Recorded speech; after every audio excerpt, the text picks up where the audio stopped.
जय सद्गुरु प्रभु महाराज को जय। ओम नमो ब्रह्मादिभ्यो ब्रह्म विद्या सांप्रदायकर्तृभ्यो वंश ऋषभ्यो महाभ्यो नमो गुरुभ्यः। सर्वोपप्लवरहित प्रज्ञानगण प्रत्यगत्तो ब्रह्मैवाहमस्मि अहं पदार्थरहितः। श्री ब्रह्म विद्य सिद्धांतं पूर्णबोधोपदेशिका श्री ब्रह्मा विष्णु गुरुविशोर्यं श्रीयाज्ञवल्कं जनकं सुखं च सान्दीपमीशं कृष्णां च अर्जुनं वन्दे गुरुर्मे गुरुपादुकान्तम् अंबिका शिवयोगीशं वेमन्नयोगि सद्गुरुं निरञ्जन वेङ्कयाद्यं तिरुवेङ्गलं गुरुं भजे। श्रीधरस्वामिनं नित्यं बोधकारणमव्ययम् भावातीतं महं वन्दे सुगज्ञानैकनिर्मलम् वन्दारुजनमन्दारं वन्देऽहं निरन्तरम् रामडुगु वंशजं शुद्धं शिवरामाज्ञदीक्षितं यस्य बोधोदयात् सर्वं ब्रह्मैवेत्यवगम्यते शिवरामे विधिख्यातं तद्वैवतमुपास्मये कामादिरिपुरहान्तरां कारुण्यामृतसागरम् संबालूरपरावाभिधानं वन्दे जमद्गुरुम् परशुरामा नरसिंहयोगिनां परमशान्तरसपूरिभोगिनां परतरात्मसुविचारकामिनं परमाचलोपदेशिकं भजे। श्रीमत्परशुरामान्वयाब्धिचन्द्रमनोरमं नित्यानन्दमयं वन्दे सीतारामगुरुं परम् परशुरामान्वयाम्बोधेहिमासं च मनोरमं सीतारामस्य भक्तानां शेषमाम्बं गुरुं भजे।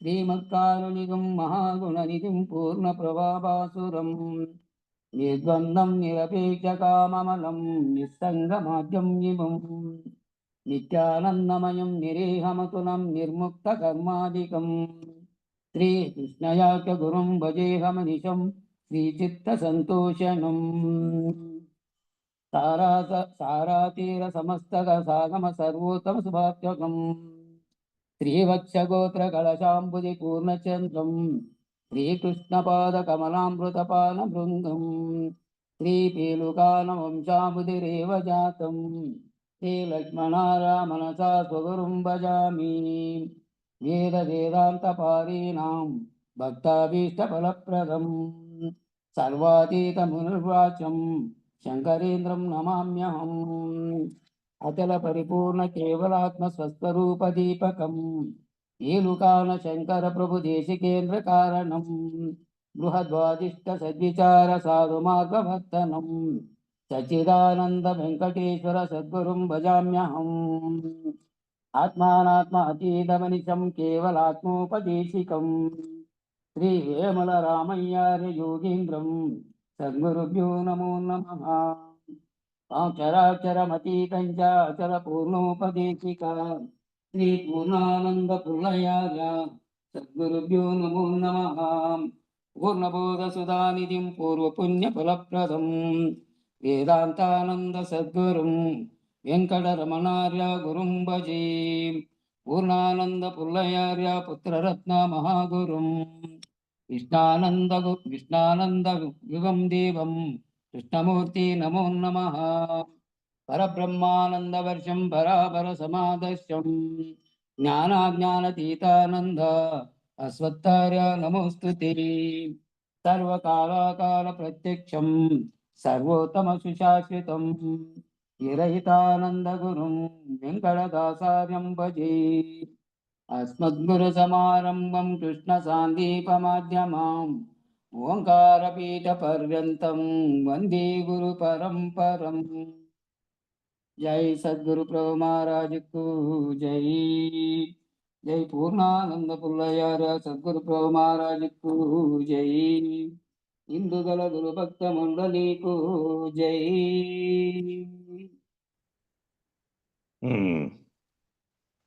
వెంకటదాస్ రాలేదు, అందువల్ల దివాకరన్ వచ్చాడు. మేల్కొల్పులు పాడన్నా.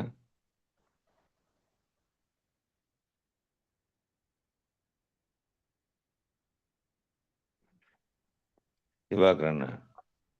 నువ్వు చెప్పలేదా లేవా? ఏది వెంకటదాస్ వస్తే అది చదువుతాండే కదా దీని ముందర, అది వెంకటేశ్వరరావుతో రాసిండేది అయిపో రాలేదు. 111 చెప్తున్నా స్వామి. చెప్తాను నేను బుక్ తీసుకుంటా. అట్లా బుక్ తీసుకొని దివాకర్ చెప్పండి, మేల్కొల్పులు పాడతాడు. చాలా సేపు పెట్టద్దండి, ఏదో లైట్ గా కొద్దిగా ముగించండి. అదే కొద్దిగానే అవుతుందిలే, అది మేల్కొల్పులు అంటే ఎంతసేపు? 5 నిమిషాలు 3 నిమిషాలు.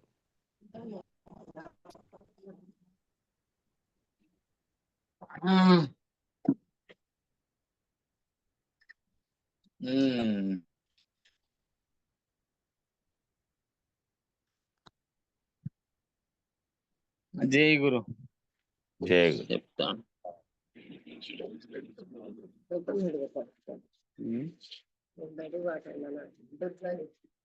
అది 800 రూపాయలు చూడి. జై గురు. తెల్లవారెను భ్రాంతి చీకటి తీరిపాయను జ్ఞాన ఉదయం, వల్ల ప్రబలం బాయతను మనసెల్ల స్థిరమాయన్, ఆత్మా మేలుకొనవే, ఉన్నదున్నట్లుండిపాయను విన్న కన్నది లేకపాయను, ఎన్నగా ఈ ఎరుక మూలము ఏమి లేదాయన్, ఆత్మా మేలుకొనవే, తోచు వృత్తులు తొలగిపాయను సూచనలు గురువాక్యమాయను, ఉచ్చ నీచంబనెటి పల్కులు ఉత్తవైపాయన్, ఆత్మా మేలుకొనవే, భూత పంచక శూన్యమాయను కూతలేమియులేకపాయను, పాతకంబులు పారిపాయను పరమ పదమాయన్,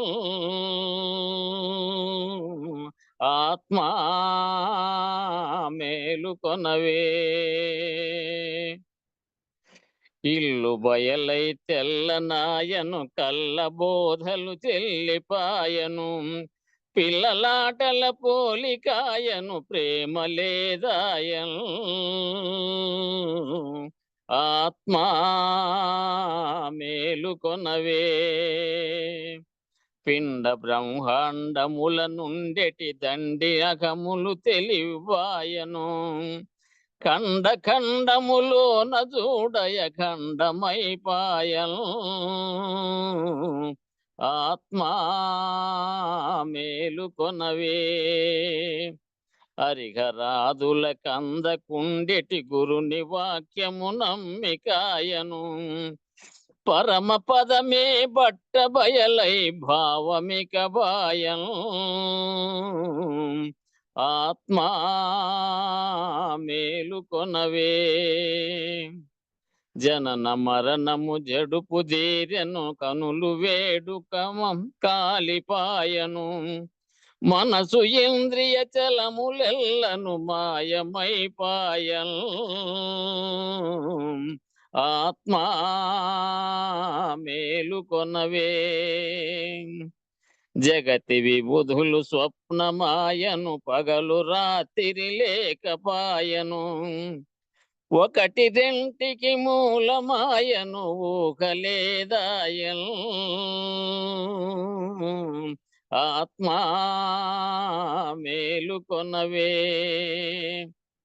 ఇంపుగా నలగండ్ల వెలిగెడి వెంపటి నరసింహ గురువరు, పంపునను గోపాల కవిలో బయలు బయలయ్యన్,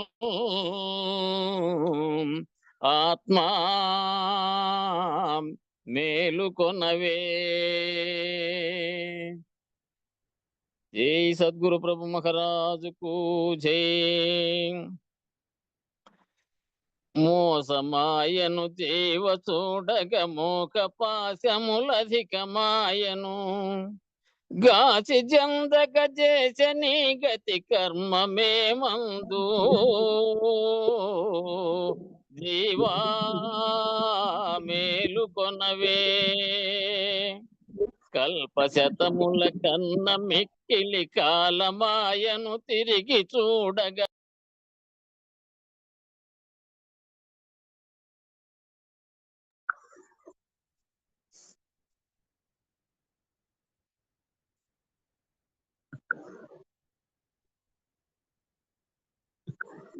సమయం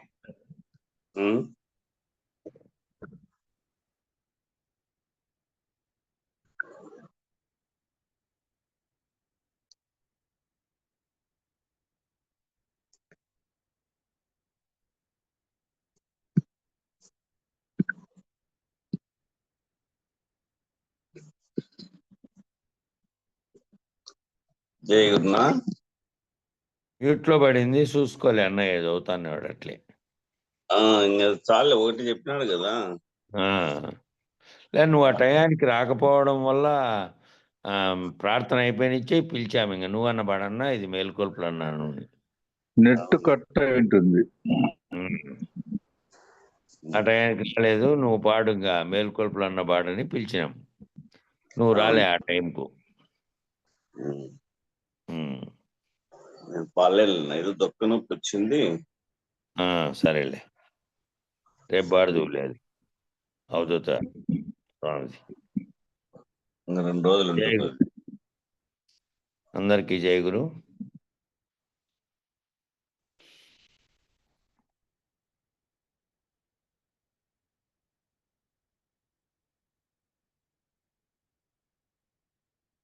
అదే నెట్ కట్ అయింది, లేకపోతే మ్యూట్ అయిపోయింది దివాకర్ అన్న. ఇది అందువలన చూసుకోలే. సరే జై సరే జై గురు.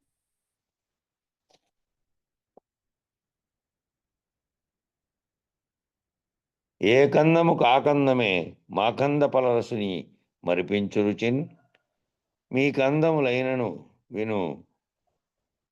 వినుడి కందములన్నీ సత్కవీంద్రులారా అని అందరినీ వినేశాను. తప్పు చదువుతాడు మనసుని చదువు.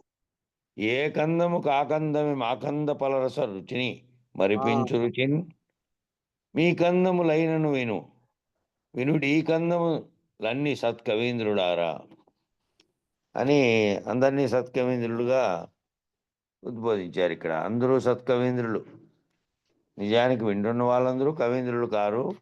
ఎవరైనా సత్కవీంద్రులు విన్నప్పటికీ కూడా వాళ్ళకు కూడా ఈ కందపద్యాలు రుచిగా ఉంటాయనే ఉద్దేశంతో రాసేట్టుంది. ఏ కందానికి ఆకందంగానే మాకంద పరరుచిని మరిపించినట్టే ఈ కందపద్యములు ఒకదానిని మించి మరొకటి మాధుర్యంగా ఉంటాయి. మాకందము అంటే మామిడి పండు అని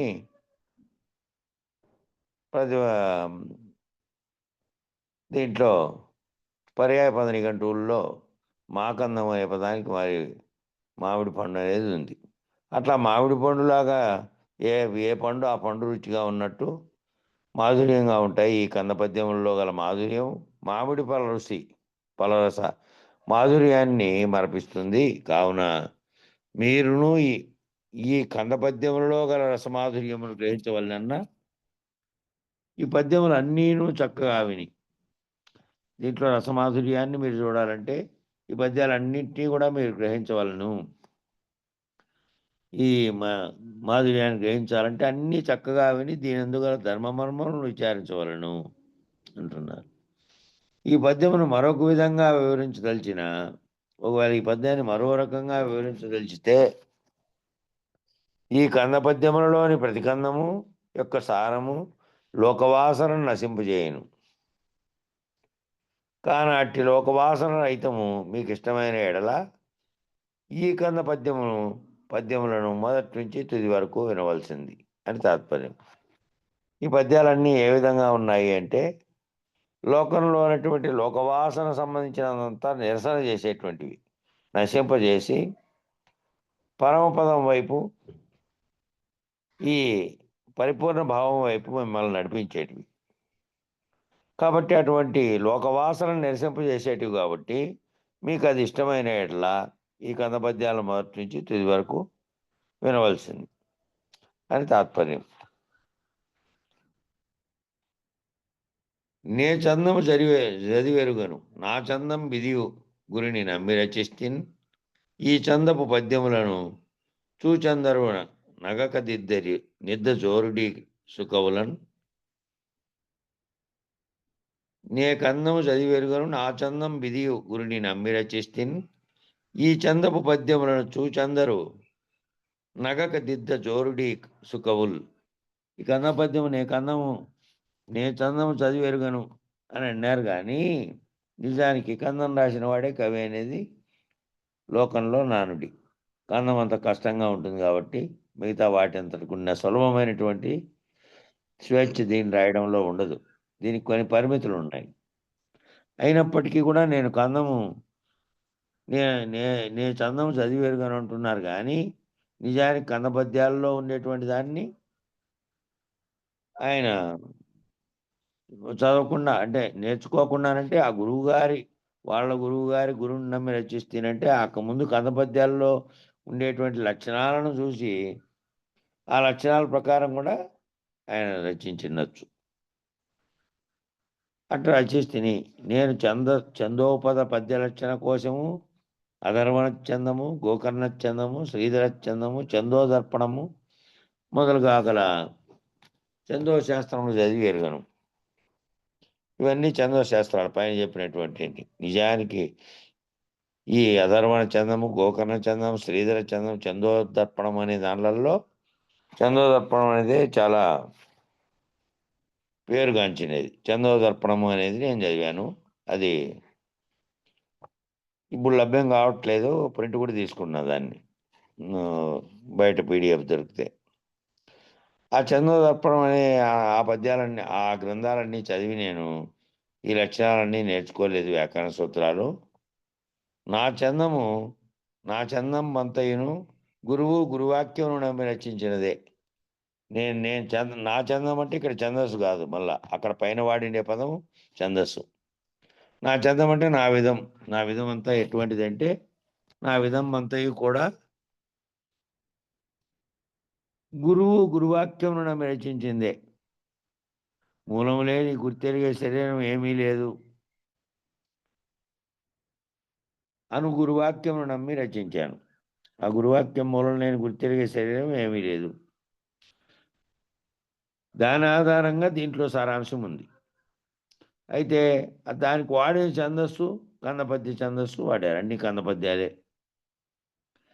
కాబట్టి మిగతాటి 8 పద్యాలు రాసినప్పటికీ కందం సులభంగా రాయగలిగితే కవి అయిపోయినట్టుగా కందం రాసిన వాడే కవి అయినటువంటి నానుడి లోకంలో ఉంది. పద్యం నేను చదువునా? పద్యం చదువుతాండు, నేను చెప్తా వస్తా, ఆన్ చేసుకోండి.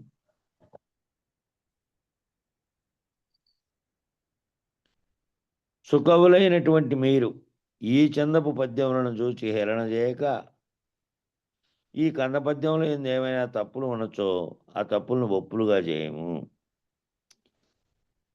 అని అన్నాడు. కానీ ఆయన ఈ సుకవులైనటువంటి వాళ్ళు అంటే కవిత్వం రాయగలిగినటువంటి సుకవులైనటువంటి వాళ్ళు కూడా దీనికి తాత్పర్యాలు రాశారు. మన రిటైర్డ్ హెడ్ మాస్టర్ గారు అయినటువంటి నల్లా ఉపేంద్ర గారు కూడా వ్యాఖ్యానం రాశారు. ఆయన ఏం చేశారంటే ఒక్క చోట కొన్ని చోట్ల ఒక 5-6 చోట్ల మాత్రమే అక్షరాలను మార్చారు కొన్ని. మరి అవి వ్యాకరణ విరుద్ధంగా ఉన్నందువల్ల మార్చారు. భావం ఏమీ జరగకుండా వారి బుక్ కూడా నేను తీసుకొని చదివాను. అందులో ఇవే కంద పద్యాలు, కానీ కొద్దిగా 5-6 చోట్ల అక్షరాలు మార్చారు. ఈ కంద పద్యంలో ఏవైనా తప్పులు ఉండొచ్చో ఆ తప్పులను ఒప్పులుగా చేయము అని ఈయన ఈ భాగవత కృష్ణదేశ కేంద్రుల వారు దీంట్లో విజ్ఞప్తి చేశాడు. ఎక్కడైనా తప్పులు ఉంటే ఉండొచ్చునేమో, సవరించండి, నేనంతా పండితుని కాదన్నట్టు ఊరికే వినయపూర్వకంగా చెబుతున్నాడు. కానీ పండితుడు కాకపోతే ఇన్ని కందార్థములు ఇన్ని కంద పద్యములు రాయగలిగే సామర్థ్యం ఎట్లొచ్చింది? గొప్ప కవిగానే ఉన్నాడు కానీ ఎక్కడైనా దొరికిండొచ్చు అనే ఉద్దేశంతో చెప్పాడు అంతే. చెప్పన్నా, పద్యం చెప్పు. ఎన్నో పద్యము? 5వది.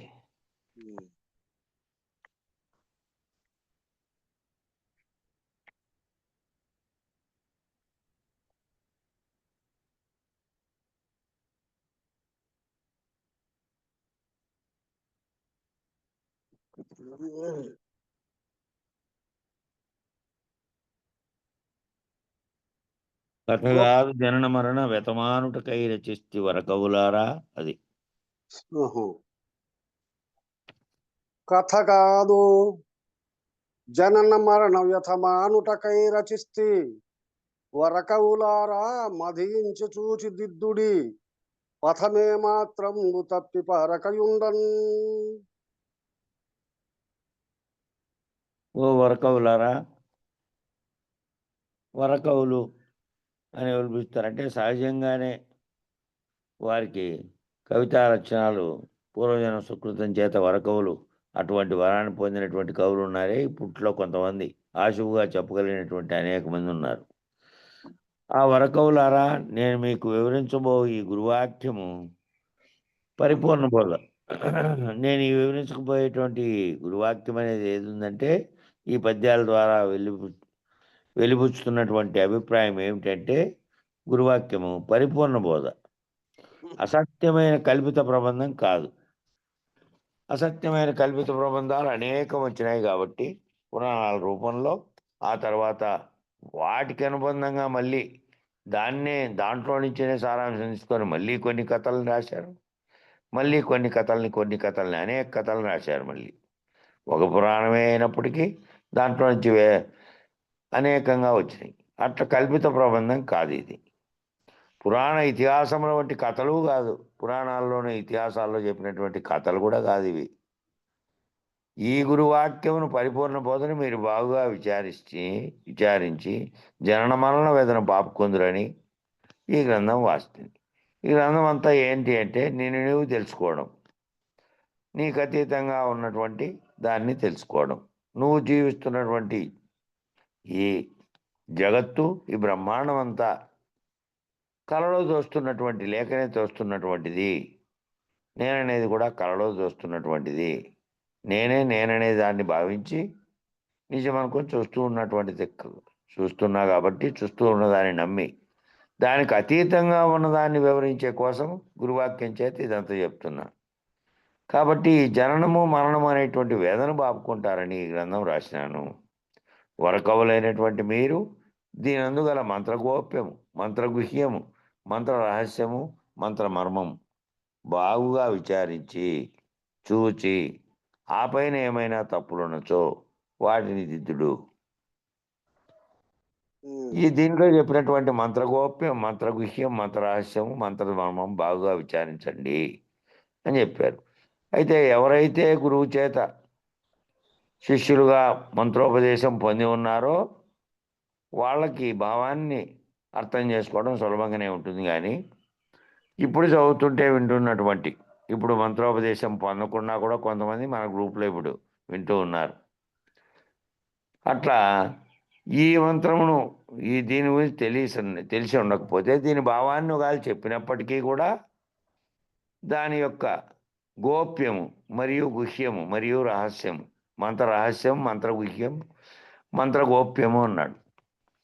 అదంతటినీ మంత్ర మర్మాన్ని బాగుగా విచారించి చూచి ఆ పైన ఏవైనా తప్పులునొచ్చో వాటిని దిద్దుడు అని చెప్పాడు. కాబట్టి అటువంటి వారు ఎవరైనా కేవలం ఊరికే చదువుతుంటే వింటున్నటువంటి వారు, మంత్రోపదేశం పొందనటువంటి వారు, వాళ్ళు ఆ లోతుల్లోకి వెళ్ళలేరు. కాబట్టి వాళ్ళు గురుముఖత విచారించి ఉండరు. కాబట్టి గురుముఖత మంత్రార్థము దాంట్లో గోప్యాన్ని విచారించి ఉన్నారు కాబట్టి కేవలం వాళ్ళు వినాల్సిందే. అట్లా ఎవరైనా బాగుగా విచారించిన వాళ్ళైతే ఈ మర్మధర్మాలన్నింటినీ గురువు చేత వాళ్ళు చూచి ఆ పైన ఏమైనా తప్పులుంటే వాటిని దిద్దండి. ఈ గ్రంథమును సవరించువేళ బోధక్రమం ఏమాత్రము తప్పినా ఈ గ్రంథమును విచారించిన గురువాక్యం వృథా అవుతుంది. కాబట్టి ఈ గ్రంథాన్ని సవరించే వేళ కానీ లేదంటే ఈ బోధక్రమాన్ని ఈ గ్రంథం సవరించేటప్పుడు వేరే విధంగా ఏ విధంగా సవరించారనుకో, ఈ బోధక్రమం ఏదైతే ఉందో క్రమ పద్ధతిలో చెప్పినటువంటి ఆ క్రమం తప్పిందనుకో, ఈ గ్రంథం వివరించినటువంటి గురువాక్యం వృథా అవుతుంది. ఆ క్రమం తప్పకుండా ఆ క్రమం ప్రకారమే దాని భావం కూడా రావాలి. అట్లా అయినప్పుడు మాత్రమే క్రమ పద్ధతిలో వచ్చినటువంటి దీని భావము మీకు ఉపయోగపడుతుంది. ఆ గురువాక్యం వృథా కాకుండా అట్లా సవరిస్తే మళ్ళీ గురువాక్యం వృథా అవుతుంది. కాబట్టి ఏ క్రమ పద్ధతిలో వివరించబడిందో ఆ క్రమ పద్ధతిలోనే క్రమం చెడకుండా సవరించండి అని చెప్తున్నారు. ఎవరైనా ఒకవేళ సవరించిన ఆ రోజు తక్కువ పాండిత్యము చే నిక్కే పండితులు మెచ్చనేరరు వీటిని, ఎక్కువ పాండిత్యము గల చక్కని పండితులు మెచ్చి సరేనన్నట్లను. ఇంకా వేరే 2 రకాలు ఉంటారు కదా, సుకవులు కుకవులు అని. సుకవులు అయినటువంటి వారు గొప్పగా ఉంటారు, వాళ్ళ యొక్క భావాన్ని బాగా మదింపు చేయగలరు. ఈ కుక్కవులు అనేవాళ్ళు కొంతమంది ఉంటారు, వాళ్ళు ఇంకా గొప్ప పాండిత్యం లేకపోయినప్పటికీ తక్కువ పాండిత్యం చేతనే ఇతరములైనటువంటి వాటిని విమర్శ చేస్తూ ఉంటారు, వాళ్ళకి పెద్దగా జ్ఞానం లేకపోయినప్పటికీ. అట్లా ఏం చెప్తున్నారంటే, సద్గురు సూచన చే అచల పరిపూర్ణ భావం ఎరిగి ఆ పరిపూర్ణమునందు ఎరుకకు మూలం లేదని ఎరిగి ఎరుకను విడిచే నేర్పుగల చక్కని పండితులే. ఇంతకుముందు ఈ పై పద్యంలో నేను చెప్పానే, ఆ విధంగా ఎవరైనా గురువాక్యం చేత వాళ్ళు కనుక ఆల్రెడీ మంత్రోపదేశం పొందిన వారై గురుముఖత వాటిలోని అంతరార్థాలని విచారించిన వారై ఉంటేనేమో వాళ్ళు సులభంగా అంచనా వేయగలరు.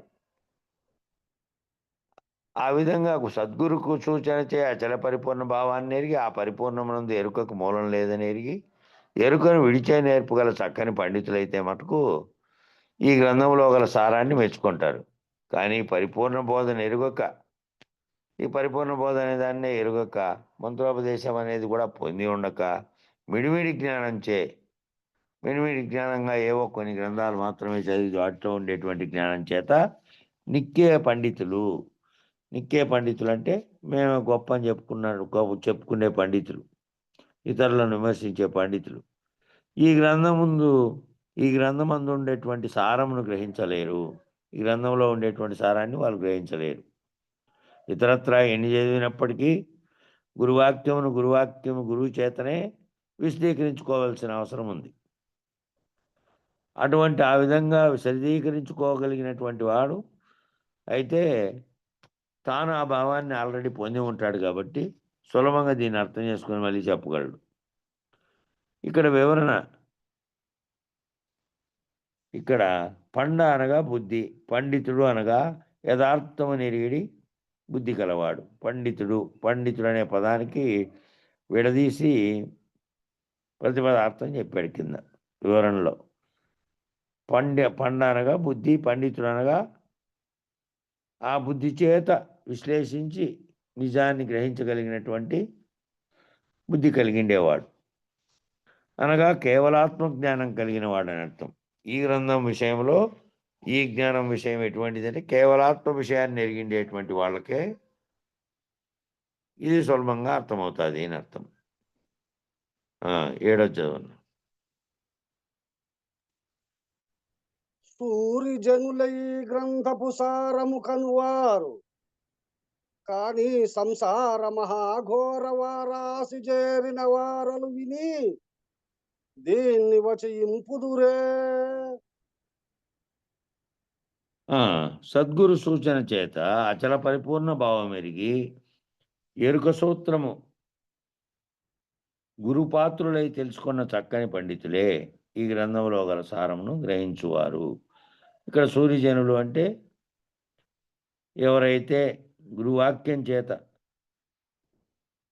ఆ ఎరుక సూత్రం గురుపాత్రులై తెలుసుకున్నటువంటి చక్కని పండితులైనటువంటి వారైతే, వాళ్ళు బాగా అర్థం చేసుకోగల భావం కలిగినటువంటి వారైతే ఈ గ్రంథంలో గల సారము గ్రహింపగలరు.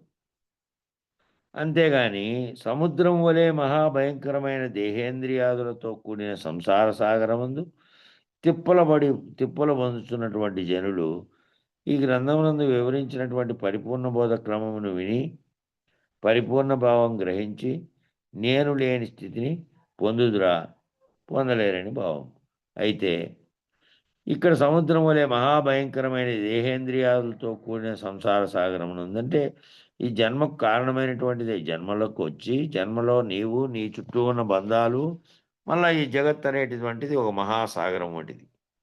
ఆ మహాసాగరంలో భయంకరమైనటువంటి స్థితులలో ఎవరైతే కొట్టుమిట్టాడుతూ ఉన్నారో, ఆ సంసార సాగరంలో తిప్పలు పడుతూ ఉన్నారో,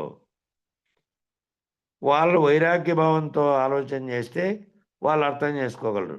ఎవరైతే ఈ జగత్తును గురించి, నేను మేనుల గురించి, దానికి అతీతంగా ఉన్న దాని గురించి ఆలోచించేవారు ముందు వాళ్ళలో వైరాగ్య భావం, ఈ జగత్తులో కలుగుతున్నటువంటి తనకు ఏర్పడుతున్నటువంటి అనుభవాలన్నీ వట్టివేనని, ఇవన్నీ కేవలం తాత్కాలికంగా ఉండేటువంటి ఎవరైతే భావించి ఈ భావంతో, ఏ భావము, వైరాగ్య భావనతో అర్థం చేసుకుంటే తప్ప ఈ దేహేంద్రియాలతో కూడిన సంసార సాగంలో తిప్పలపడుతున్నటువంటి వాళ్ళంతా వాళ్ళు గురువాక్యం గ్రహించలేకుండా, గురువాక్యాన్ని తెలుసుకునేటువంటి వైరాగ్య భావన లేకుండా దీన్ని తెలుసుకోలేరు. ఈ గ్రంథమునందు వివరించిన పరిపూర్ణ బోధ క్రమం కూడా విని పరిపూర్ణ భావమును గ్రహించి నేను లేని స్థితిని పొందుదురా. నేను లేకుండా పోవాలంటే నేను అనేది ఏమిటి అనేది ముందు తెలుసుకోవాలి. నేనంటే ఏమిటి? నామరూపాత్మకమైన ఆకారంతో ఉన్నదా, లేకపోతే నాలో ఉండి సర్వమును గుర్తించి సర్వమునకు అధిష్టానమై సర్వమునకు కారణమై ఉన్నదా అనేది విచారించి ఉండాలి. అట్లా విచారించి ఉంటేనేమో నేనును తెలుసుకుంటే నేనును తెలుసుకుంటాడు, అట్టే సర్వ జగత్ అనే దాన్ని కూడా తెలుసుకుంటాడు. కాబట్టి అది విని నేను లేని స్థితిని పొందుదురా అంటే, నేను లేని స్థితిని పొందాలి అంటే ముందు నేనును తెలుసుకోవాలి. అట్లా లేని వాళ్ళు చదివారనుకో, విన్నారనుకో, దీంట్లోని భావం యొక్క నేను లేని స్థితిని పొందలేరు. నేను రహితమైనటువంటి స్థితిని పొందాలి అంటే గురుమంత్రం చేత, గురువాక్యం చేత విచారించి తాను తన గురించి, తన స్వరూపం గురించి, స్వస్వరూపం గురించి తెలుసుకొని ఉండాలి. నామరూపాత్మకమైనటువంటి జగత్తుగా కనబడేటువంటి ఈ సముద్రపు అనేటువంటి సంసారం అనేటువంటి దాని పట్ల విరక్తుడై ఉండి విచారణ చేసిన వాడైతే తెలుసుకోగలుగుతాడు అని చెప్తున్నారు. 8వ చెప్పాను.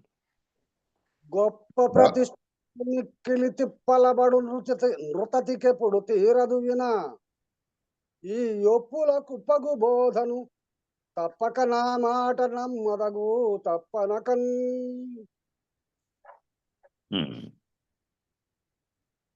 ఈ నేను నేను అను అహంకారంతో అందరూ తననే పొగడవలెనని తలచుచుండు అజ్ఞానికి నేను నేను అను అహంకారమును లేకుండా చేసి జనన మరణ వెదను బాపునటువంటి ఈ ఘన గురుబోధన వినుటకు సమయం దొరకదు. ఈ చాలామందికి ఏమవుతుందంటే, ఎంతసేపు తాను ఏమేమో చేయాలనుకోండేది ఒకటి, ఆ చేసిన దాంట్లో తన యొక్క నేను చేసినటువంటి గొప్పతనం అనేటువంటి నిరూపించుకోవాలనేది ఒకటి, ఏది చెప్పినప్పటికీ ఇది నేను చేశాను, అది నేను చేశాను, అది ఎక్కడికి పోయినప్పటికీ తాను చేసినటువంటి దాన్ని ఇతరులు గుర్తించి పొగడాలనేటువంటి భావము ఏదైతే ఉందో, తననే పొగడవలనేటువంటి భావము, అది అజ్ఞానం చేత నేననే అహంకారంతో అంటున్నటువంటి మాట. కాబట్టి అహంకారం నేననే అహంకారం లేకుండా చేసి జనన మరణ వేదన బాపేటువంటి ఈ ఘనమైన గురుబోధన వినుటకు వాళ్ళకి సమయం దొరకదు. వాళ్ళకి ఎంతసేపు లోక విషయాలు, ఆ లోక విషయాల్లో తానెంత గనుడో ఇతరులు చూసి తనను మెచ్చాలనేటువంటి భావన, ఇది మెండుగా ఉంటుంది అటువంటి వాళ్లకు. అట్లుండే వాళ్ళకి ఎంతసేపు చెప్పినప్పటికీ ఈ ఘనమైనటువంటి గురుబోధననే వాళ్ళకి టైం ఉండదు. ఇంకా వాళ్ళకంతా నిరంతరము లోకంలో విషయాలే. టైం మిగిలితే ఆటికి పోయి ఊరికాడాడో మన కింద చెట్టు కింద అరగ మీద కూర్చొని ఇంకా నలుగురు మాట్లాడుతా అంటే ఏంటేటో నిరంతరము జరిగినటువంటి తాము జీవితంలో అంతకుముందు నుంచి చూస్తానివే దినం అవే జరుగుతుంటాయి అంతే. అవే అవే విషయాలు అవే ఎన్నేళ్ళైనా మాట్లాడుకుంటూ ఉంటారు తప్ప, పనికిరానివన్నీ మాట్లాడతారు తప్ప, ఈ ఘనమైనటువంటి ఈ గురుబోధన వినేకి వాళ్ళకి సమయమే దొరకదు. ఈ అచల పరిపూర్ణ మార్గం ఒక్కటియే జనుల జనన మరణములను తొలగజేయను.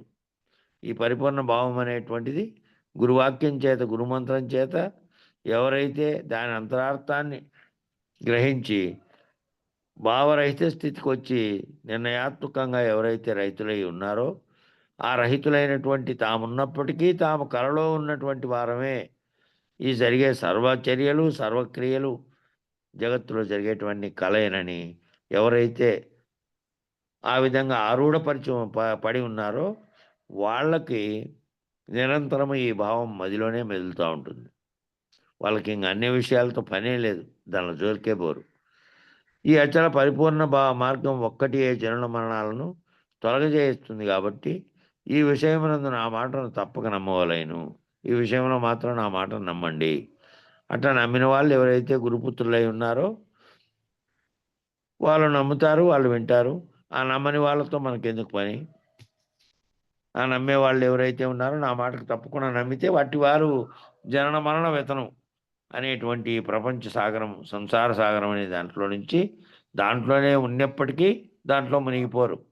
దాంట్లో మునిగిపోకుండా దాంట్లోనే ఈదుతున్నప్పటికీ దాంట్లోనే ఉండి కూడా మునిగిపోకుండా ఉంటారు. ఈ జనన మరణం అనేటువంటి ప్రవాహం ఏదైతే ఉందో పునః జరిగేది, దాంట్లో నుంచి బయటపడతారు. నిప్పైన బోధగల మాయప్పలు తప్పుంటే దిద్దుడది నాకిష్టం. ఇప్పగిది కందములనే చెప్పితి ఈ కవిత చూచి సిడుముడి పడకన్.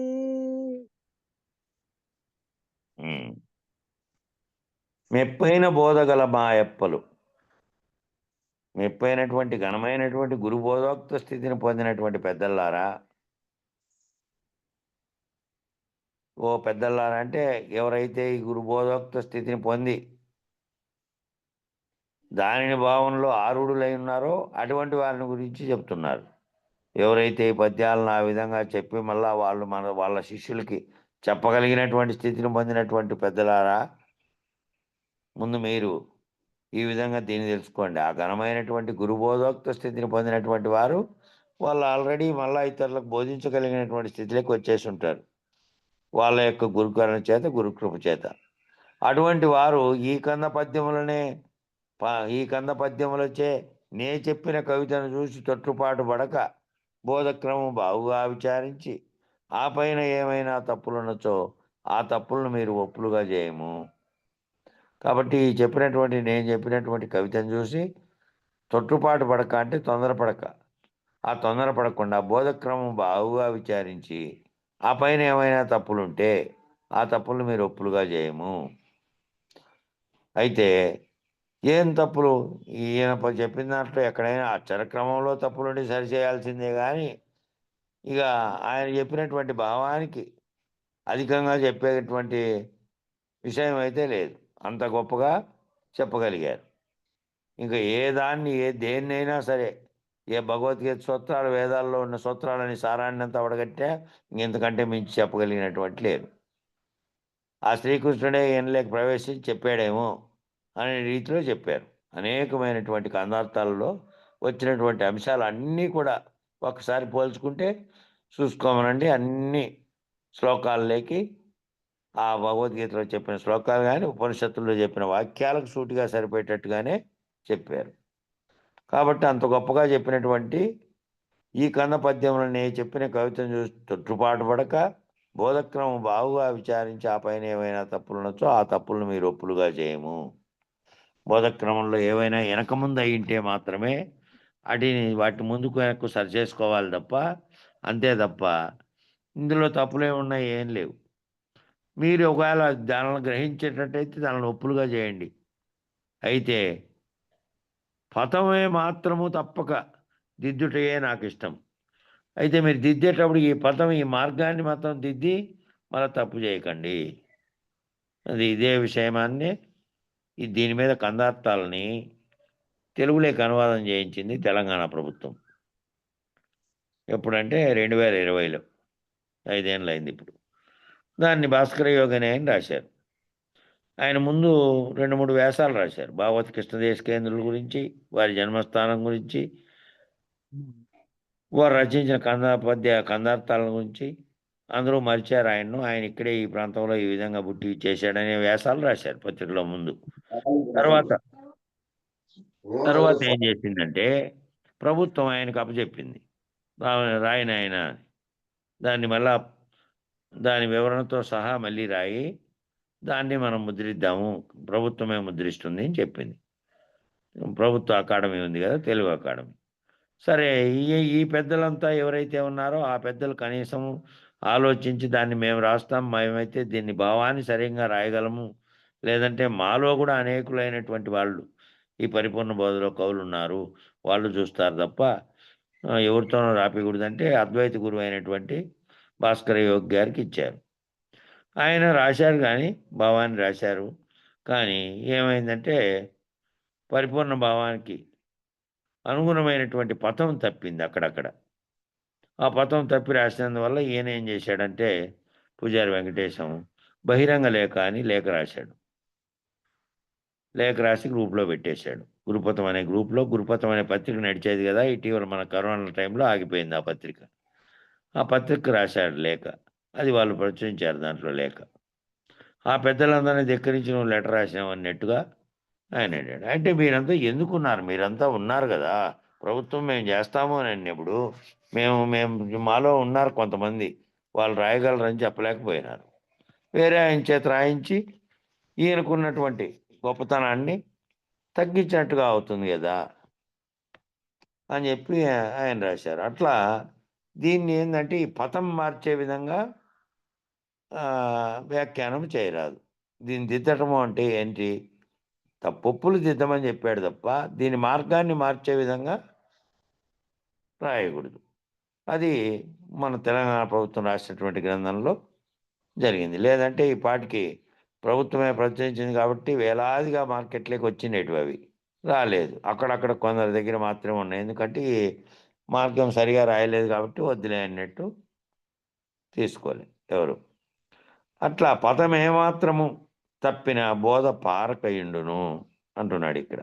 పదము దీనిలోని పదాన్ని కనుక మీరు మార్గాన్ని మారిస్తే, మార్చినటువంటి అర్థం చెప్తే అది మార్గం మారిపోయి తప్పు సూచనలు అయినటువంటిగా, ఈ మార్గం ఏదైతే దేనికోసమో ఈ మార్గం పెట్టారో ఆ మార్గం దారి తప్పుతుంది.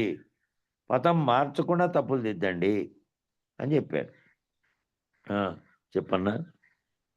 ఒకసారి అయిన వినకన్ విక నవ్వేటి కుకవియేత్తల్లారా, ప్రకటించక మీ శౌర్యం ఇక దాచుట మీకు మాకు హితవై ఒప్పు.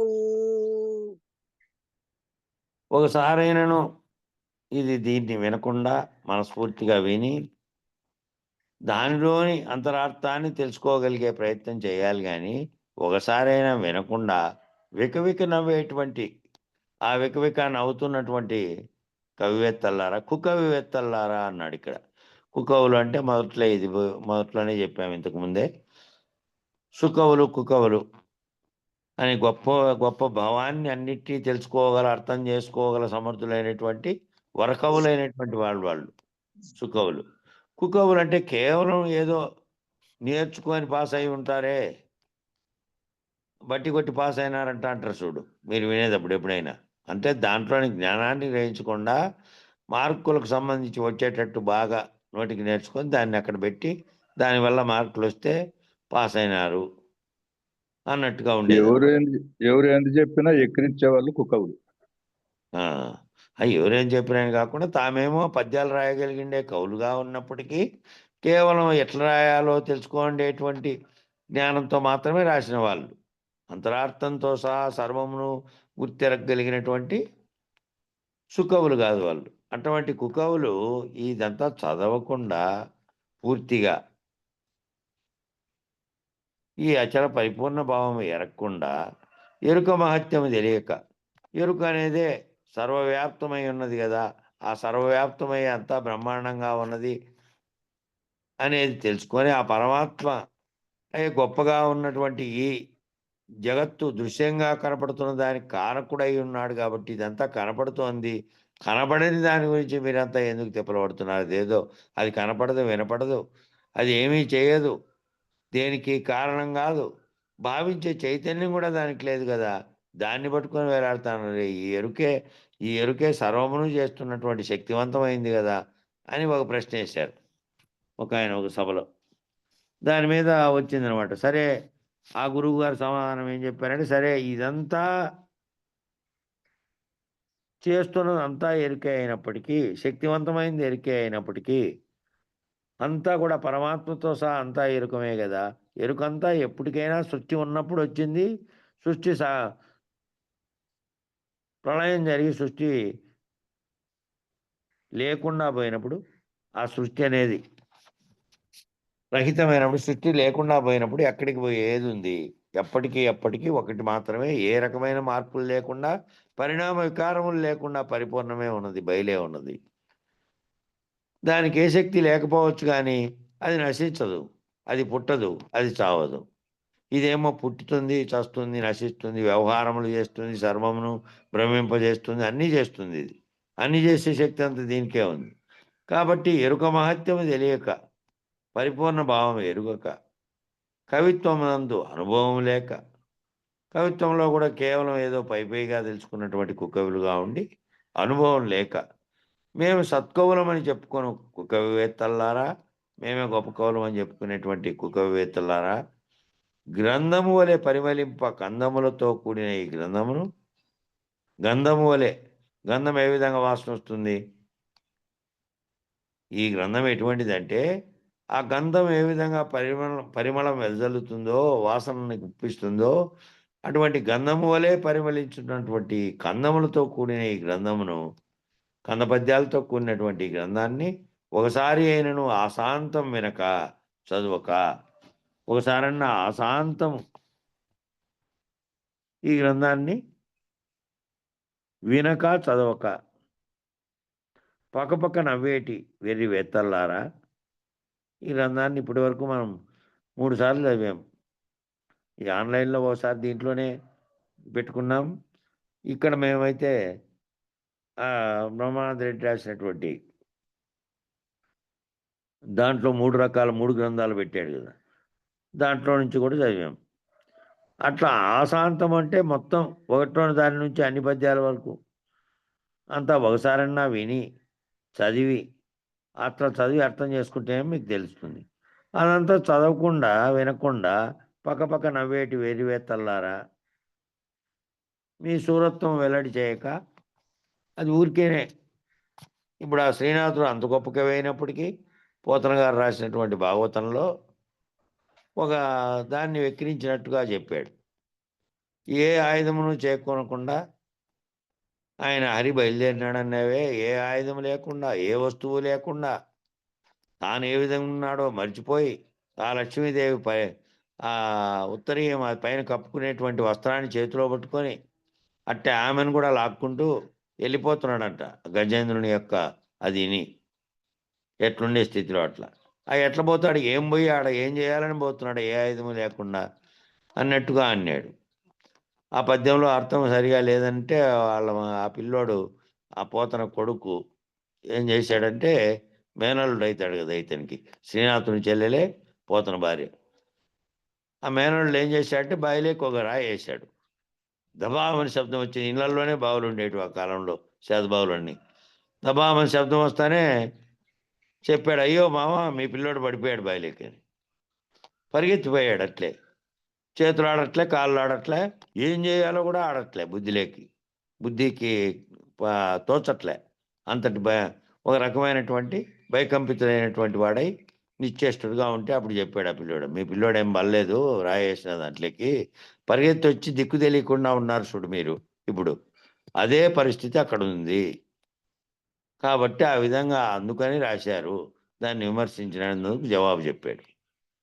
అట్లా వీళ్ళంతా ఈ వినకుండా చూడకుండా ఉండేటువంటి ఊరికే పైన అర్థాన్ని తెలుసుకున్నటువంటి కవులు ఎవరైతే ఉన్నారో వాళ్ళు ఊరికే పక్కపక్క నవ్వకండి. మీ సూరత్వం వెల్లడి చేయక ఇక దాచుకొనుటే మాకు హితమై ఉన్నది. మీ సూరత్వం అంతా వెల్లడి చేయకుండా మీరు ఊరికే దాచుకుంటే మాకు హితమై ఉంటుంది. దీన్ని చూసి ఊరికే నవ్వొద్దండి. దీన్ని చదివి ఆశాంతం విని ఆ మొదటి నుంచి ఆఖరి అయిపోయే వరకు ఆశాంతం వింటే దీంట్లో ఉన్నటువంటి భావాన్ని గ్రహించి నువ్వు నేను అనేటువంటి పలుకుతున్నటువంటి అహం వీడి ఇది లేని జగత్తులో లేని కళలో వ్యవహరిస్తున్నదంతా విడిపోయి ఉన్నది ఏదో తెలుసుకొని జనన మరణ మార్గాన్ని వీడి జనన మరణ రహితాన్ని తెలుసుకోగలిగినటువంటి స్థితిని చెప్పినటువంటిది. కాబట్టి పైన చదివి పైనటువంటి పదాలను మాత్రమే వాడినటువంటి పదాలను మాత్రమే విని మీరు నవ్వకండి. ఇది గురుసూచన ఎరుగని నరులు. ఆ గురుసూచన ఎవరైతే ఎరగరో గురువాక్యం అనే మంత్రాన్ని మంత్రార్థాన్ని మరియు గురుసూచనతో ఏం చెప్తాడు గురువు?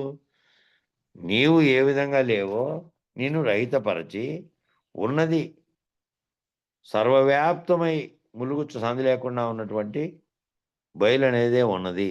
ఆ బయలులో ఉన్నటువంటి ఈ సర్వ వస్తువుల యందు అది ఉన్నప్పటికీ కూడా దీనితో దానికి నిమిత్తం లేకుండా అది ఉన్నది అని దాన్ని తెలుసుకోమని నీతో సహా ఈ బ్రహ్మాండం అంతా ఇంద్రజాలికుడు లేకనే తోపింపబడుతున్నటువంటి ఒక వస్తు సముదాయంలాగా ఉన్నది అని చెప్పినటువంటిది అది పరిపూర్ణ బోధ. అదంతా తెలుసుకొని తిరగాలంటే గురుసూచన ఎరుగని నరులు. గురువు చేత మంత్రము మంత్రార్థం పొందడమే కాక గురువు చేత సూచన ఎరిగి గురువు చేత తాను రహితుడై ఉన్నటువంటి స్థితిని గనక పొందిండకపోతే ఈ గ్రంథంలో ఉండేటువంటి గల చందం అంటే ఇక్కడ ఛందస్సు కాదు, ఈ చందం అంటే విధము. ఈ గ్రంథంలో ఉంది గల చందాన్ని గ్రహించజాలరని అర్థం. గ్రహించలేరు. అటువంటి వాళ్ళైతే గ్రహించలేరు దీన్ని అని అర్థం. ఎవరైతే గురుసూచన పొంది ఉన్నారో గురుమంత్రం చేత మళ్ళీ గురుసూచన చేత మంత్రము మంత్రార్థం తెలిసినప్పటికీ గురుసూచన చేత తాము రహితులమైనటువంటి స్థితిలో ఉంటారే వాళ్ళకు మాత్రమే ఇది అర్థమవుతుంది, ఇది గ్రహించగలుగుతారని చెప్పారు. 11వ చదవన్నా. స్వచ్ఛ అన్వయ గుచ్చములని పృచ్ఛయనర్చదరు కవులు పృథుయసులారా ఇచ్చ జనించిన చదువుడి యచ్చా పద్యంబులివి ఆశాంతముగన్.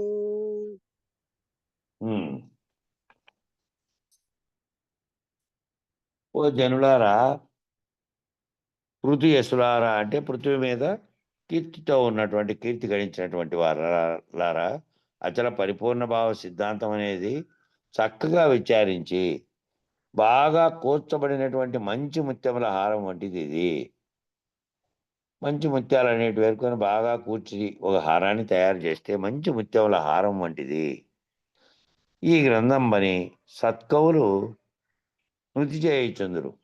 సత్కవులంతా గొప్ప గొప్ప కవులంతా దీన్ని పొగుడుతూ ఉంటారు. బాగా కూర్చబడినటువంటి ఎవరైతే ఈ అచల పరిపూర్ణ భావ సిద్ధాంతాన్ని చక్కగా విచారించారో వాళ్ళ కేవలం కందపద్యాలు అందంగా ఉండేదే కాక అందులోని అంతరార్థం కూడా తెలుసుకొని మంచి ముత్యముల వంటి పద్యములన్నీ కూర్చి దీంట్లో ఒక హారం తయారు చేశారని, అదే ఈ గ్రంథమని సత్కవులంతా గొప్ప వాళ్ళంతా పొగుడుతారు దీన్ని.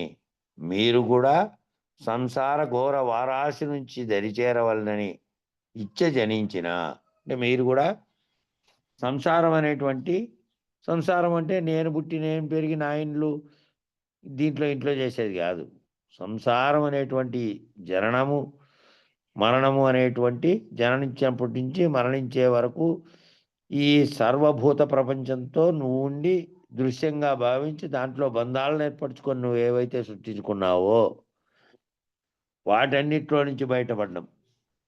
అటువంటి వారాశి అంటే అటువంటి సముద్రము, అటువంటి ఘోర సముద్రం చేత ఘోర సంసారం అనే సముద్రం నుంచి బయటపడేకి దరి చేరవలన ఆ ఇచ్చ జనించిన, ఇచ్చ అంటే ఆ ఇష్టం పుడితేనే అటువంటి ఇష్టం పుడితేనే అటువంటి ఇష్టం పుట్టి వైరాగ్య భావం కలిగి ఇవి దీంట్లో ఉండే మర్మాన్ని తెలుసుకోవాలనే ఇచ్చగిన మీకు కలిగితే ఈ స్వచ్ఛమైన పద్యములన్నీను ఈ స్వచ్ఛమైనటువంటి నిన్ను రైతుని చేసి నిన్ను పరమపద మార్గంలో కడతేరేటువంటి విధానాన్ని చెప్పబడినటువంటి ఆ మార్గాన్ని అందుకునేకి సూచనగా చెప్పినటువంటి దారి ఇది. ఈ స్వచ్ఛమైన పద్యములన్నీను మొదటి నుంచి తుది వరకు శ్రద్ధగా చదవలను. మొదటి నుండి తుది వరకు శ్రద్ధగా చదవండి. అన్ని అంతటి వరకు ఇది ఎట్లాంటిదంటే మంచి ముత్యముల హారం వంటిది. మంచి ముత్యాలతో కూర్చున్నటువంటి హారం వంటిది ఇది అని చెప్పి ముత్యాల హారంతో పోల్చారు. గురిజాడ అప్పారావు గారు ముత్యాల సరాలు అనేటువంటి కొత్త ప్రక్రియ కనిపెట్టి ఆ గ్రంథాన్ని తయారు చేశారు. ఆయనకు విజయనగరం రాజాస్థానంలో సన్మానం జరిగితే ఇంటికి పోతే వాళ్ళ భార్య, ఒక ముత్యాల హారమన్నా చేయించకపోతివి, అన్ని చోట్లకు పోయి సన్మానం అందిస్తావు అని అనిందంట. అంటే ఆ చెప్పినాడంటే, ఎందుకు నీకు ఆ ముత్యాల హారము? ఈ గ్రంథమే ఒక ముత్యాల హారం నీకే అంకితం ఇచ్చిన తరతరాలుగా చెప్పుకోగలిగినటువంటి గ్రంథంగా ఇది మిగిలిపోతుంది, చరిత్రలో మిగిలిపోతుంది నీ పేరు. ఆ ముత్యాల హారం మెల్ల వేసుకొని ఏం చేస్తావు? ఈ ముత్యాల సరాలు అనేటువంటి గ్రంథాన్ని నీకే అంకితం ఇస్తానని చెప్పాడట ఆయన. అట్లా గొప్పమైనటువంటి ముత్యాలు కూడినటువంటి ఆ ముత్యాల హారం ఎటువంటి అందంగా మీకు అనిపిస్తుందో అట్లున్నాయి ఈ పద్యాలు ఒకటొకటి. కాబట్టి అంతా మీరు ఈ మంచి ముత్యముల హారాన్ని అంతా అయిపోయే వరకు తుది వరకు శ్రద్ధతో చదవండి. ఏదో మొదలుపెట్టి కొంచెంసేపు విని మళ్ళీ అట్లా కాకుండా మొత్తం వినండి మీరు అని చెప్పారు. చదవన్నా. ఇన్నోట 250 కూడా అదే ఉంది. 250 కందార్థము పద్యాల్లో బాగా రాసినారు ఈ రత్నాల. సరే సరే సరే ఆమె 250 అదే ఇదే ఇప్పుడు నువ్వు చెప్పిండే పద్యం అంతా ఉంది. 257 రాలేదులే. 257 కందార్థాలు 270 పైన ఉన్నాయి. వాటిలో అంతా కూడా ఇదే వచ్చింది, కానీ దాని వివరణే ఇది. దాని మీద చేసిన వ్యాఖ్యానమే అనుకో. అంతా ఇదే ఉంది. బాగుంది. తక్కిన వలే ఇది చిక్కులు గల బోధగాదు చేపట్టదగున్ మక్కువతో మీ మునుపటి చిక్కుల బోధలను చూర్ణ చెక్కి ముదమునన్. తక్కిన బోధలు లాంటిది కాదు ఇది. ఇది నిజానికి సులభంగా అది బాగా ఎవరైతే గురువాక్యం చేత దాంట్లోటువంటి దాన్ని ఎప్పుడూ నిరంతరము గురుకృపచే గురుసేవ చేస్తూ విన్నటువంటి వాళ్ళకేమో వినంగా అర్థమైపోతుంది. ఈ కేవలం ఊరికే చదువుకుంటున్నటువంటి వారికైతే కష్టం, వింటున్నటువంటి వారికైనా చదువుకుంటాను. గురువాక్యము గురువు చేత వివరించబడి గురుకృప చేత మంత్రము మంత్రార్థము దానిలోని అంతరార్థాన్ని కూడా గ్రహించగలిగినటువంటి వాళ్ళే అయితేనే తెలియబడతారు. ఈ తక్కిన బోధల్లాగా ఇది చెప్పుకుంటూ పోతా అంటే అర్థమయ్యేటువంటి అంత సులభ స్థితిలో ఉండదు ఇది. ఈ పరిపూర్ణ బోధ ఇతర బోధల వలె చిక్కులు కల్పించేటువంటి బోధ కాదు. నీ చిక్కులన్నీ విడదీసుకుంటా పోయి ఆఖరుకు నీవు ఈ జగత్తుగా భావిస్తున్నటువంటివి రెండు లేనివి, లేని కలలో లేకనే తోస్తున్నటువంటి గారడీ వాడు లేకనే సృష్టించిన వస్తువుల్లాగా నీ కంటి ముందర కనపడుతున్న సర్వము కూడా, సర్వదృశ్యం కూడా ఓ గారడీ వాడు ఏర్పాటు చేస్తే అంతకుముందు లేకనే నీకు ఏ విధంగానే ఆ వస్తువులు తోచాయో మళ్ళా ఆ తర్వాత కూడా అవి లేవో,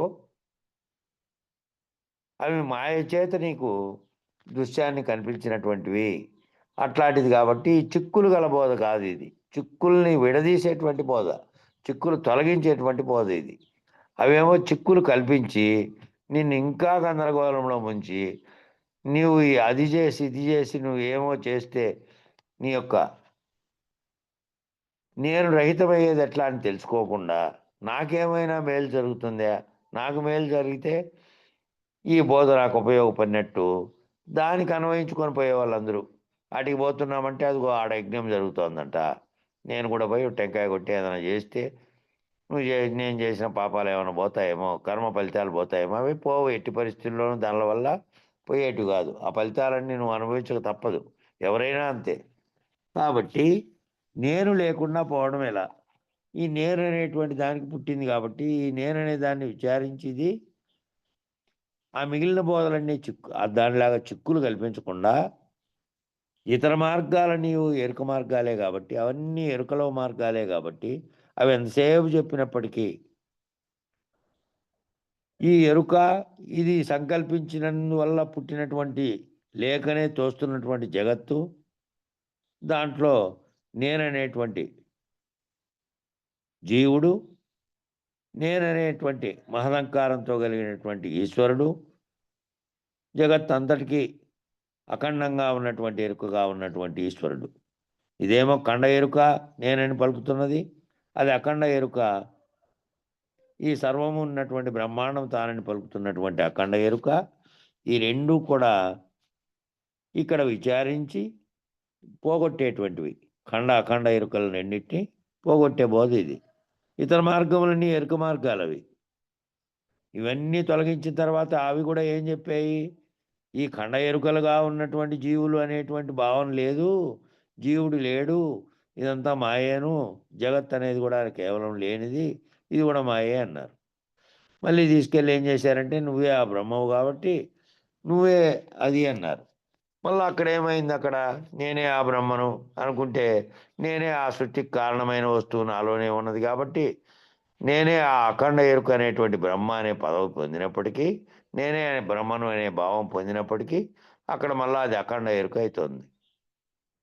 నేను బ్రహ్మనని భావించింది కూడా అఖండ ఎరుక. ఆ ఎరుకే సంకల్పించిన చేతనే సర్వ జగత్తు ఏర్పడటానికి కారణమైంది. అది కూడా అది కూడా రహితమైతే, ఆ నేను బ్రహ్మననేటువంటి సాక్షిత్వంగా ఉన్నటువంటిది కూడా రహితమైతే, అది కూడా లేనటువంటి నేను అననటువంటిది జగత్తు కారణంగా అన్నటువంటిది అయినటువంటి స్థితిలో అచలంగా పరిపూర్ణంగా ఉండిపోయే స్థితి వస్తుంది. కానీ ఆ ఎరుకను మిగతాటివన్నీ విడిపించలేవు. ఆ మిగతా మార్గాలన్నీ ఏదో ఓ రూపంలో నీలో ఎరుక అట్లే ఉంటుంది. కాబట్టి సర్వము లేకుండానే నేను జీవించి ఉన్నట్టుగానే నాలో గుర్తిరిగేది ఏదైతే ఉన్నదో అది మరణించినటువంటి స్థితిలో భావన చెందేటువంటి బోధ ఇది.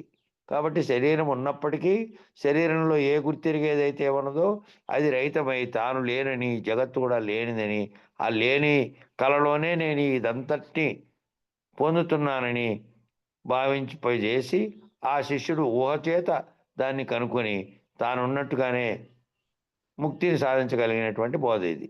కాబట్టి ఇతర బోధలన్నీ కూడా అనుసరిస్తున్నటువంటి ప్రేమతో మీరు అనుసరిస్తారన్నటువంటి మునుపటి చిక్కులు గల బోధలన్నీ ఈ పరిపూర్ణ బోధ కాల్చిన గొల్లవలే.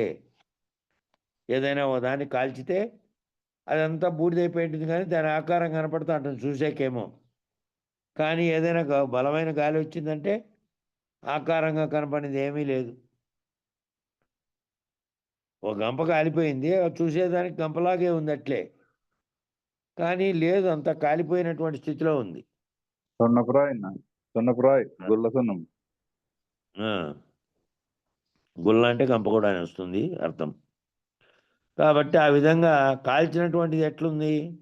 మొత్తం కాలిపోయి ఉంది ఆల్రెడీ, అది రెడీగా, చూసేదానికేమో ఆకారం కలిగి ఉంది. అట్లా మెదిలిస్తే ఆ సున్నప్రాయ పద్ధతిలో తీసుకుంటే కనుక అట్లా మెదిలిస్తే పొడి పొడి అయిపోతుంది. అనగా సున్నం పొడి వలె ఏమీ లేకుండా చేయని సున్నం పొడి అనే ఇచ్చారు దీంట్లో కూడా. కాబట్టి కాలినటువంటి కాలకముందు ఏముంది? రాయిలాగా ఉంది. అది కాల్చిన తర్వాత ఆ విధంగా పొడి అయిపోయింది. అనగా ఈ పరిపూర్ణ బోధ మునుపున్న ఎరుకను ఏమీ లేకుండా చేయను. ఆ ముందున్నటువంటి ఎరుక ఏదైతే ఉందో, ఎరుక అనే నేననేటువంటి అహం చేత, నేనున్నానని భావన చేత పొందినటువంటి ఊహించినటువంటి సర్వమును లేకుండా చేసి ఎరుకను విడిపించును. కావున సంతోషంతో ఈ పరిపూర్ణ బోధన చేపట్టతగును. కాబట్టి నిన్ను లేకుండా నువ్వు పొందుతున్నటువంటి ఈ జగత్ అనేటువంటి కళలోంచి నిన్ను విడిపించి ఈ కళలో నుంచి బయటపడేసి జనన మరణ భ్రాంతి అనే దాంట్లో నుంచి బయటపడేస్తుంది. కాబట్టి దానికి కారణమైనటువంటి కర్మములు, జన్మం అనే ముడిని విడదీసి నీకు మళ్ళీ ఉపాధి ధరించగలిగినటువంటి కర్మ ఫలితాన్ని పోగొడుతుంది. కాబట్టి ఈ పరిపూర్ణ బోధ అనే దాన్ని నువ్వు సంతోషంతో ఈ పరిపూర్ణ బోధన చేపట్టతగును. అటువంటి వాళ్ళు ఆ గురువాక్యం చేత ఎవరైతే వైరాగ్య భావన ఉంటారో వాళ్ళు ఇటువంటి పరిపూర్ణ గురువుని చేరి వారి ద్వారా తాము తరించేటువంటి మార్గాన్ని ఇది చూపిస్తుంది అని ఇంకా అక్కడికి ముగిద్దాం. సమయం సరిపోయింది. రేపు 13వ పద్యం దగ్గర నుంచి మొదలు పెడదాం. జై గురు. మంగళం చెప్పన్నా. మహారాజుకు జై. జయమంగళం నిత్య శుభమంగళం జయతు జయమంగళం మహోత్సవమంగళం. శుద్ధ తత్వజ్ఞుడౌ సుఖయోగికి నిత్య సద్ధర్మమాగుడౌ సాందీపునకు సిద్ధముగ పూర్ణుడౌ శ్రీకృష్ణమూర్తికి బొద్దికతో అర్జున ఉద్ధవులకు. జయమంగళం నిత్య శుభమంగళం జయతు జయమంగళం మహోత్సవమంగళం. ఎల్లకాలమునందు ఎడతెగని బ్రహ్మంబు తెల్లముగ శిష్యులకు తేటపరచి యుల్లమోరంజల్ల కల్ల ఎరుకను మాన్పు పల్లపోతుల పుల్లయారులకును. జయమంగళం నిత్య శుభమంగళం జయతు జయమంగళం మహోత్సవమంగళం. వేద వేదాతీత వేద్యమౌ గురుబోధ వేమారు శిష్యుల కిరిగించియు వేదనలు వాపితామోదంబు చేకూర్చు వేదాంత వెంకటరమణయ్యకు. జయమంగళం నిత్య శుభమంగళం జయతు జయమంగళం మహోత్సవమంగళం. నీకు మూలముగాక నాకు మూలము లేక లోకలోకములల్ల ఏకముగను ప్రాకటంబైనట్టి పరిపూర్ణ బ్రహ్మమును జోకతో తెలుపు గురు పీఠమునకు. జయమంగళం సత్నిత్య శుభమంగళం జయతు జయమంగళం మహోత్సవమంగళం. మంగళం గురుదేవాయ మహనీయ గుణాత్మని సర్వలోకచరణ్యాయ సాధురూపాయ మంగళం మంగళం మంగళం. జై శ్రీ పూర్ణానంద పుల్లయారు సద్గురు బ్రహ్మ మహారాజుకు జై. జై వేదాంతానంద వెంకట రమణారు సద్గురు బ్రహ్మరాజుకు జై.